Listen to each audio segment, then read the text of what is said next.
नमस्कार प्रिय मित्रों। कर्म और उसका फल मनुष्य के जीवन में उसकी क्रियाओं के अनुसार निर्धारित होता है। हमारा पूर्व जन्म कहाँ, कैसे और कब हुआ, यह बहुत कम लोगों को पता होता है। जब कोई मनुष्य जन्म लेता है तो वह एक शिशु के रूप में होता है और जैसे जैसे बड़ा होता है संसार के मोह माया में उलझ जाता है। हमारे कर्मों का प्रभाव हमारे जीवन के आधार पर पड़ता है। क्या पुनर्जन्म वास्तव में हमारे कर्मों का अनुसरण करता है? क्या हमारे जन्म से लेकर मृत्यु तक किए गए कर्मों का परिणाम हमें अवश्य मिलता है? इस संबंध में श्रीमद् भगवद गीता में भगवान श्री कृष्ण ने अर्जुन को जो उपदेश दिया था वह हमें इस जिज्ञासा का उत्तर प्रदान करता है।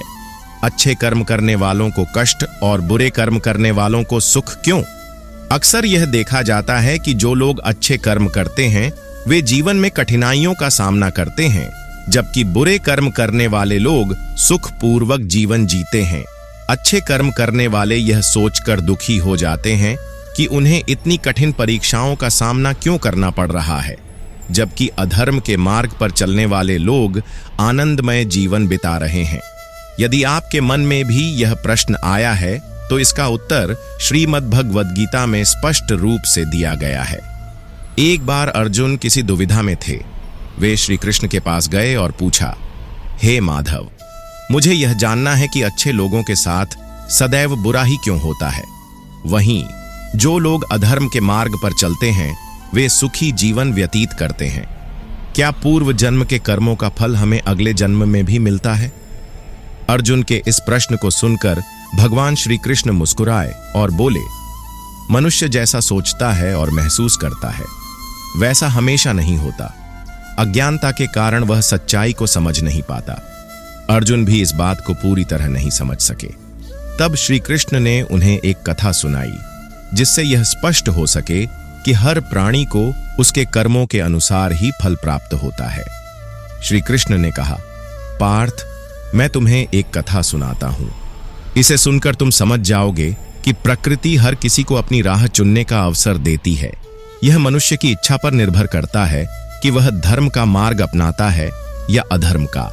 एक नगर में दो पुरुष रहते थे। एक पुरुष एक व्यापारी था जो धर्म में आस्था रखता था।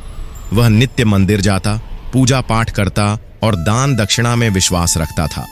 वहीं दूसरा पुरुष इसके विपरीत था। वह भी मंदिर जाता लेकिन पूजा करने नहीं, बल्कि मंदिर के बाहर से लोगों के जूते चप्पल चुराने। उसे दान पुण्य और भगवान में कोई विश्वास नहीं था। समय बीतता गया। एक दिन नगर में तेज बारिश हो रही थी जिससे मंदिर में केवल पुजारी ही मौजूद थे। यह देखकर दूसरे पुरुष ने सोचा कि यह मंदिर का धन चुराने का सबसे अच्छा अवसर है। उसने पंडित की नजर बचाकर मंदिर का सारा धन चुरा लिया। उसी समय धर्मपरायण व्यापारी भी मंदिर पहुंचा।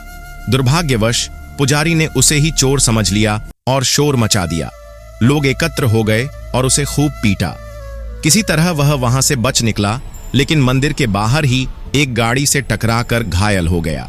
लंगड़ाते हुए जब वह अपने घर जा रहा था तो रास्ते में उसकी मुलाकात उसी व्यक्ति से हुई जिसने मंदिर का धन चुराया था।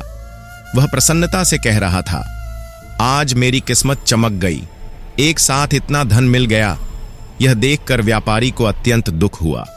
उसने क्रोधित होकर अपने घर से भगवान की सभी तस्वीरें हटा दीं और भगवान पर से विश्वास उठ गया।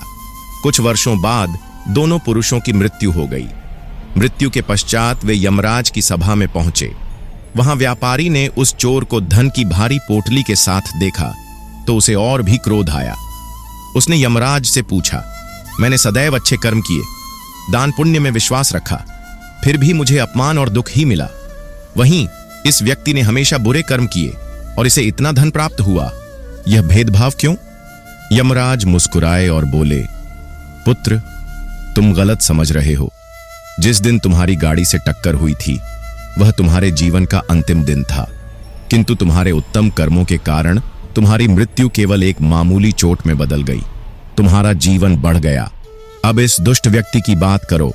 इसके पूर्व जन्म के पुण्य कर्मों के कारण इसके भाग्य में राजयोग लिखा था, लेकिन इसके दुष्कर्मों और अधर्म के कारण वह राजयोग मात्र एक छोटी सी धन की पोटली में बदल गया। कथा समाप्त कर श्री कृष्ण ने अर्जुन से कहा, पार्थ, क्या अब तुम्हें तुम्हारे प्रश्न का उत्तर मिल गया? यह सोचना कि भगवान कर्मों को नजरअंदाज कर रहे हैं पूर्णतः गलत है। भगवान हमें कब, क्या और किस रूप में प्रदान कर रहे हैं यह मनुष्य समझ नहीं पाता। किंतु यदि तुम अच्छे कर्म करते रहोगे तो भगवान की कृपा सदैव बनी रहेगी। इसलिए अपने अच्छे कर्मों को कभी मत बदलो, क्योंकि उनका फल अवश्य मिलता है। मनुष्य का कर्तव्य है कि वह सदा सद्कर्म करता रहे, क्योंकि गीता में भी श्री कृष्ण ने कहा है कि किसी के द्वारा किया गया कर्म व्यर्थ नहीं जाता, चाहे वह अच्छा हो या बुरा। बहुत से लोग नास्तिक होते हैं, लेकिन जब उनके जीवन में कुछ ऐसा घटित होता है तो वे भगवान में विश्वास करने लगते हैं। एक बार की बात है, भोला नाम का एक व्यक्ति था जो शहर की एक छोटी सी गली में रहता था। वह एक मेडिकल दुकान चलाता था और दवाइयों की अच्छी जानकारी रखता था। अपनी दुकान को वह पूरी ईमानदारी से संभालता था और ग्राहकों को सही दवा उचित दाम पर देता था। सब कुछ अच्छा होने के बावजूद भोला नास्तिक था। भगवान में उसका जरा भी विश्वास नहीं था। वह पूरा दिन दुकान पर काम करता और शाम को अपने परिवार तथा दोस्तों के साथ समय बिताता था। उसे ताश खेलने का बहुत शौक था, इसलिए जब भी समय मिलता वह दोस्तों के साथ ताश खेलने बैठ जाता। एक दिन जब वह दुकान पर था, तभी उसके कुछ दोस्त वहां आ गए। उसी समय तेज बारिश शुरू हो गई। रात हो चुकी थी, लेकिन सभी बारिश रुकने का इंतजार कर रहे थे। बिजली भी चली गई थी। बैठे बैठे समय बिताने के लिए उन्होंने मोमबत्ती की रोशनी में ताश खेलने का निर्णय लिया। सभी ताश के खेल में मग्न थे। तभी अचानक एक बच्चा दौड़ता हुआ दुकान में आया। वह पूरी तरह भीग चुका था। उसने कांपते हाथों से एक पर्ची निकाली और भोला से दवा मांगी। भोला ताश के खेल में इतना खोया हुआ था कि पहले तो उसने ध्यान ही नहीं दिया। तभी बच्चा जोर से बोला, मेरी मां बहुत बीमार हैं। सारी दवा की दुकानें बंद हो गई हैं। आपकी दुकान ही खुली है। अगर आप दवा दे देंगे तो मेरी मां बच जाएंगी। भोला अनमने मन से उठा, पर्ची को जल्दी जल्दी देखा और अंदाज से दवा की एक शीशी निकालकर बच्चे को दे दी। पैसे लेकर उसने बच्चे को दवा थमा दी। बच्चा खुशी खुशी भागते हुए चला गया। कुछ देर बाद बारिश थम गई। भोला के दोस्त चले गए और वह भी दुकान बंद करने लगा। तभी अचानक उसे ध्यान आया कि कम रोशनी के कारण उसने गलती से बच्चे को चूहा मारने वाली दवा की शीशी दे दी है। ये सोचते ही उसके हाथ पैर कांपने लगे। उसका दिल जोर जोर से धड़कने लगा। उसे महसूस हुआ कि उसकी 10 साल की ईमानदारी पर मानो ग्रहण लग गया हो। बच्चे की मां के बारे में सोचकर वह घबरा गया। अगर उस बच्चे ने यह दवा अपनी बीमार मां को दे दी तो वह जरूर मर जाएंगी। भोला को याद आया कि बच्चा बहुत छोटा था। वह दवाई के लेबल को पढ़ भी नहीं सकता था। अब क्या किया जाए? उसे यह भी नहीं पता था कि वह बच्चा कहां रहता है। वह पछतावे से भर उठा। उसने सोचा, आज मेरी एक गलती ने किसी की जान खतरे में डाल दी। अब मैं कभी ताश नहीं खेलूंगा।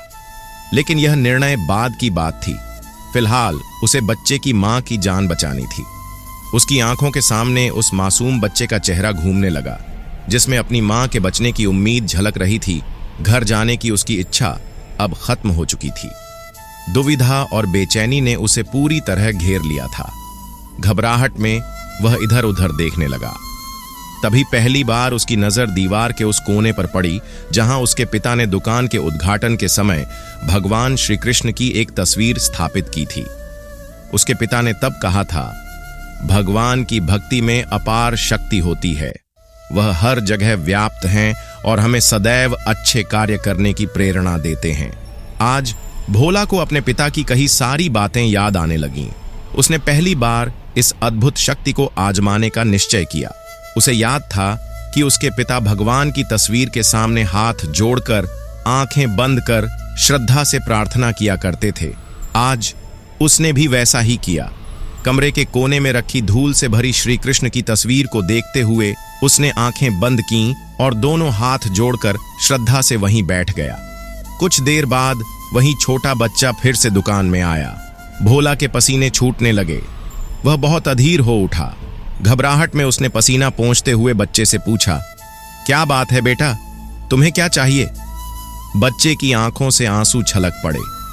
उसने रुकते रुकते कहा, बाबूजी, माँ को बचाने के लिए मैं दवाई की शीशी लेकर घर जा रहा था।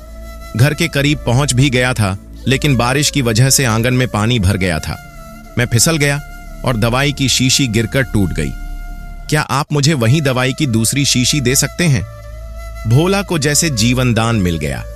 उसने राहत की सांस लेते हुए तुरंत दवाई निकालकर बच्चे को दी और कहा, हाँ हाँ, क्यों नहीं, यह लो दवाई। बच्चे ने हिचकिचाते हुए कहा, पर मेरे पास तो पैसे नहीं हैं। भोला की आंखों में करुणा उमड़ आई। उसने बच्चे के सिर पर हाथ रखते हुए कहा, कोई बात नहीं बेटा, तुम ये दवाई ले जाओ और अपनी मां को बचाओ। जल्दी जाओ, और हां, इस बार जरा संभल कर जाना। बच्चे की आंखों में कृतज्ञता थी।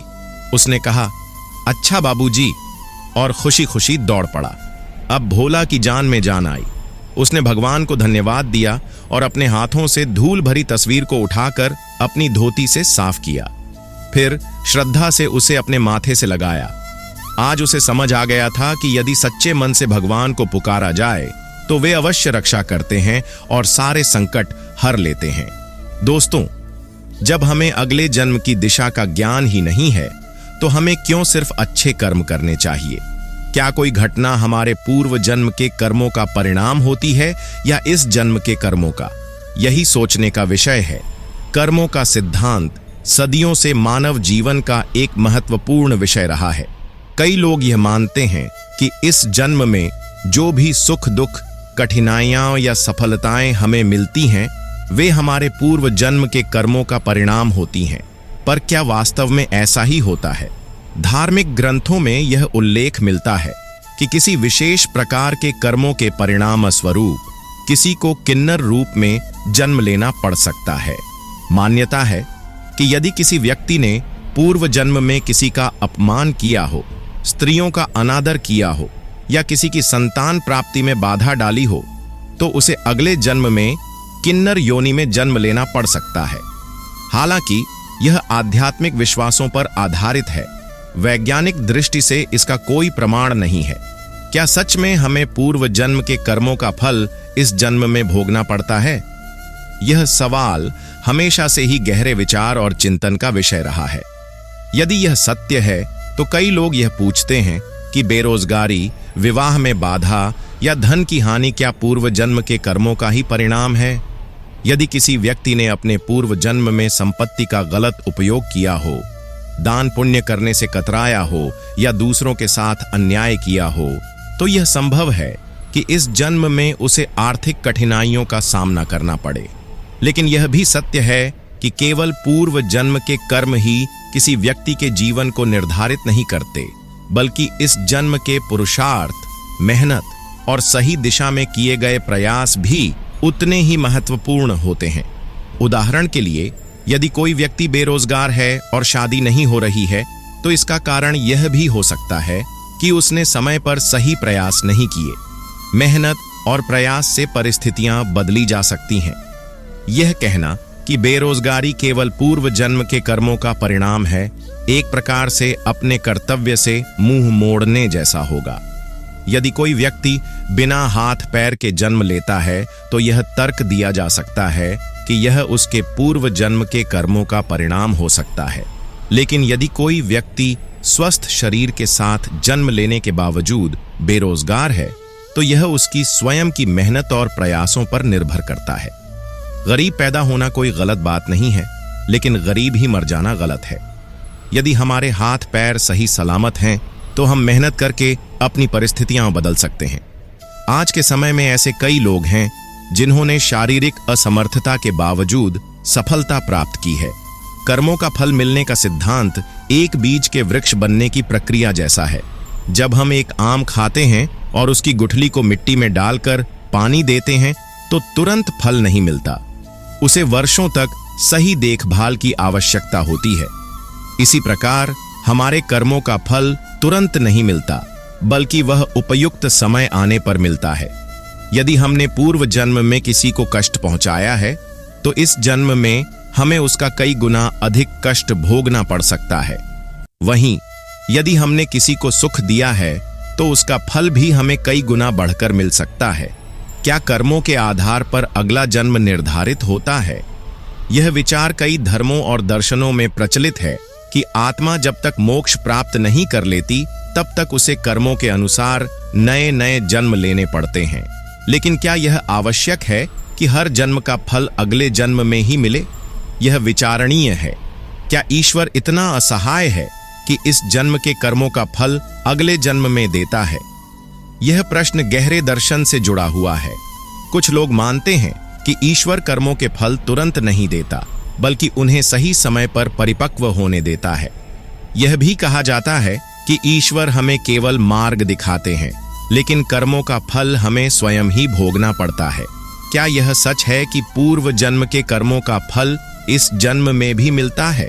क्या संसार वास्तव में कर्म प्रधान है? यह प्रश्न सदियों से मानव मन को विचलित करता रहा है।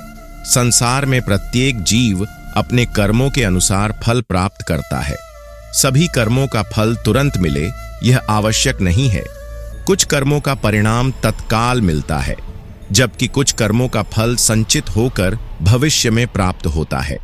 जिन कर्मों का फल पूर्व जन्म में नहीं भोगा गया, उन्हें इस जन्म में भुगतना पड़ता है। यह सत्य है कि वर्तमान जीवन हमारे पूर्व जन्मों के संचित कर्मों का परिणाम है। हालांकि केवल संचित कर्म ही सब कुछ तय नहीं करते, बल्कि वर्तमान के कर्म भी अत्यंत महत्वपूर्ण होते हैं। बिना पुरुषार्थ किए कुछ भी संभव नहीं है। वर्तमान जन्म में किए गए कर्म हमारे भविष्य का निर्धारण करते हैं। पिछले जन्म के कर्मों का फल प्रारब्ध बनकर हमारे जीवन में आता है। जैसे कोई बछड़ा अपनी माता को ढूंढ ही लेता है, वैसे ही कर्मों का फल जीव को मिलकर ही रहता है। लेकिन यदि हम सच्चे गुरु की शरण में जाते हैं, अपने जीवन को ईश्वर भक्ति, परोपकार और सत्कर्मों में लगाते हैं, तो प्रारब्ध रूपी बड़े पत्थर छोटे छोटे टुकड़ों में विभाजित होकर गिरते हैं, जिससे हम उन्हें सहन कर सकते हैं। प्रारब्ध को टालना संभव नहीं है, लेकिन उसे न्यून किया जा सकता है। पुण्य कर्मों की अधिकता से पापों का प्रभाव कम हो सकता है, किंतु समाप्त नहीं होता। जब तक किसी कर्म का पूरा भुगतान नहीं होता, तब तक वह संचित रहता है और समय आने पर फल प्रदान करता है। ईश्वर की व्यवस्था को पूर्ण रूप से समझना असंभव है, लेकिन यह निश्चित है कि भाग्य भी कर्म फल का ही रूप है। हमारे संस्कार, जो पूर्व जन्मों में अर्जित किए गए होते हैं, हमारे सूक्ष्म शरीर में संचित रहते हैं और इन्हीं का एक भाग इस जन्म में प्रारब्ध के रूप में भोगने को मिलता है। यदि प्रारब्ध में पुण्य कर्मों का प्रभाव अधिक है, तो जीव को सुखद अनुभव प्राप्त होंगे। वहीं यदि प्रारब्ध मिश्रित या अशुभ कर्मों से बना है, तो व्यक्ति को कष्टों का सामना करना पड़ सकता है। प्रारब्ध को टालना संभव नहीं, लेकिन वर्तमान में किए गए शुभ कर्मों के माध्यम से इसका प्रभाव न्यून किया जा सकता है। यद्यपि प्रारब्ध भोगने में जीव स्वतंत्र नहीं होता, लेकिन कर्म करने में उसे संपूर्ण स्वतंत्रता प्राप्त है। ईश्वर ने जीव को कर्म करने की शक्ति दी है और वही कर्म उसका भविष्य तय करते हैं। यदि प्रारब्ध उत्तम है तो व्यक्ति को अच्छा भोग प्राप्त होता है, लेकिन यदि वह गलत कर्म करता है तो प्रारब्ध समाप्त होने के बाद उसे बुरे कर्मों का दंड भुगतना ही पड़ेगा। इस संसार में कर्म ही प्रधान है। मनुष्य अपने कर्मों के अनुसार ही सुख दुख भोगता है। पूर्व जन्म के कर्मों का प्रभाव इस जन्म में अवश्य पड़ता है, किंतु यह आवश्यक नहीं कि सब कुछ पूर्व जन्म से तय हो। वर्तमान के पुरुषार्थ से हम अपने जीवन की दिशा बदल सकते हैं। अतः सत्कर्मों का मार्ग अपनाकर हम अपने प्रारब्ध को सहज बना सकते हैं और जीवन में सुख शांति प्राप्त कर सकते हैं। यह निष्काम कर्म की अवधारणा क्या है? यह क्यों कहा जाता है कि संसार कर्म प्रधान है? क्या यह सच है कि पूर्व जन्म के कर्मों का फल इस जन्म में भी मिलता है? सभी कर्मों का फल तुरंत मिले यह आवश्यक नहीं है। जिन कर्मों का फल पूर्व जन्म में नहीं भोगा गया, वही इस जन्म में भुगतना होगा। एक ही कर्म का दोबारा भुगतान करने की आवश्यकता नहीं होती। यह पूर्णतः सत्य है कि मनुष्य अपने इस जन्म में जो कुछ भी है, वह अपने पिछले कर्मों की वजह से है। हालांकि यह भी सत्य है कि इस जन्म के कर्मों का प्रभाव भी इसी जन्म में पड़ता है। मनुष्य को यह जन्म उसके पूर्व जन्मों के संचित कर्मों के आधार पर मिला है, लेकिन जीवन में कुछ भी प्राप्त करने के लिए वर्तमान जन्म के कर्मों का भी अत्यधिक महत्व है। बिना कर्म किए कुछ भी प्राप्त नहीं हो सकता। हमारे जीवन का स्वरूप संचित पूर्व जन्मों के और क्रियामान वर्तमान जीवन के दोनों प्रकार के कर्मों के फल से निर्धारित होता है। क्या पिछले जन्म के कर्मों को टाला जा सकता है? नहीं, वे तलवार की चोट की तरह जीवन में प्रभाव डालते हैं। प्रारब्ध कर्मों का फल व्यक्ति को किसी न किसी रूप में भोगना ही पड़ता है। यह उसी प्रकार है जैसे कोई बछड़ा भूखा होने पर अपनी मां को ढूंढ ही लेता है। लेकिन यदि कोई व्यक्ति सतगुरु की शरण में जाता है, ईश्वर भक्ति करता है या मानव सेवा में जीवन अर्पित करता है, तो प्रारब्ध रूपी बड़ा पत्थर जो भारी चोट पहुंचा सकता था, वह छोटे छोटे टुकड़ों में विभाजित होकर सहनीय रूप में परिवर्तित हो जाता है। इसलिए प्रारब्ध के प्रभाव को कम करने के लिए उत्तम कर्म, धर्म, सत्संग, गुरु कृपा और ईश्वर भक्ति का मार्ग अपनाना आवश्यक है। पुण्य कर्मों की अधिकता से पाप कर्मों का प्रभाव टल सकता है, लेकिन वे पूर्णतः नष्ट नहीं होते। जब तक संचित कर्मों का भुगतान नहीं हो जाता, तब तक वे फल देते रहते हैं। क्या पूर्व जन्म के कर्मों का फल इस जन्म में भुगतना पड़ता है? हाँ, यह पूर्णतः सत्य है। देवी भागवत में कहा गया है, अवश्यम भोक्तव्यं कृतम कर्म शुभाशुभम, अर्थात किए गए शुभ या अशुभ कर्मों का फल अवश्य भोगना पड़ता है। भविष्य पुराण में भी उल्लेख मिलता है, यत् जन्म कृतम कर्म तत् परजन्मणि प्राप्यते, अर्थात इस जन्म में किए गए कर्मों का फल अगले जन्म में भी प्राप्त होता है। भीष्म पितामह को तीरों की शैया पर पड़े पड़े प्राण त्यागने पड़े। यह उनके 100 जन्मों पहले के कर्मों का परिणाम था। लेकिन एक महत्वपूर्ण प्रश्न उठता है, यदि कोई 2 वर्ष की बच्ची के साथ अत्याचार करता है, तो क्या यह उसके पूर्व जन्मों के कर्मों का परिणाम है? ईश्वर को दयालु और न्यायकारी माना जाता है।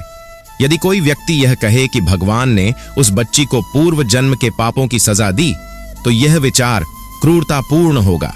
किसी भी सभ्य समाज का कानून भी इतनी निर्दयता नहीं करता। तो फिर दयालु और न्यायकारी भगवान ऐसा क्यों करेंगे? हमारे पिछले जन्म का कोई स्मरण नहीं रहता, तो फिर पूर्व जन्म के कर्मों का फल अगले जन्म में मिलने की क्या सार्थकता है? कोई व्यक्ति इस जन्म में अधर्म और अन्याय कर रहा है, फिर भी सुख समृद्धि प्राप्त कर रहा है, जबकि कोई ईमानदार व्यक्ति कष्ट सह रहा है। यह प्रश्न बहुत गंभीर है। इसी प्रश्न का उत्तर देने के लिए पूर्व जन्म के कर्मों के फल की अवधारणा दी गई। लेकिन यदि यह उत्तर न दिया जाता, तो कई लोग नास्तिक हो सकते थे। वे सोचने लगते कि यदि भगवान ने संसार की रचना की, तो क्या अब यह संसार स्वयं चल रहा है, या फिर भगवान इसमें कभी कभी हस्तक्षेप करते हैं?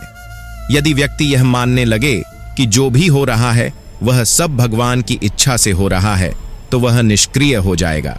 परंतु जब वह यह मानेगा कि कर्म ही सब कुछ निर्धारित करते हैं, तो वह संघर्षशील बनेगा और अपने कर्मों को सुधारने का प्रयास करेगा। यह भी सत्य है कि कोई व्यक्ति अपने धर्म, जाति या परिवार पर गर्व तभी कर सकता है जब उसने उसे अर्जित किया हो। यदि हिंदू परिवार में जन्म लेने वाला व्यक्ति हिंदू ही बना, तो इसमें उसका कोई योगदान नहीं है। इसी कारण यह कहा जाता है कि जन्म पुराने कर्मों के आधार पर मिलता है, लेकिन अगले जन्म में कौन से धर्म, परिवार या परिस्थिति में जन्म मिलेगा, यह केवल व्यक्ति के वर्तमान कर्मों पर निर्भर करेगा। अतः निष्कर्ष यह है कि मनुष्य का जीवन पूर्णतः कर्म प्रधान है। पूर्व जन्म के कर्मों के आधार पर प्रारब्ध मिलता है, परंतु वर्तमान कर्मों से भविष्य का निर्माण होता है। इसलिए श्रेष्ठ कर्म करें ताकि जीवन सुखद एवं सफल हो। भगवान की कोई पूर्व नियोजित योजना नहीं होती।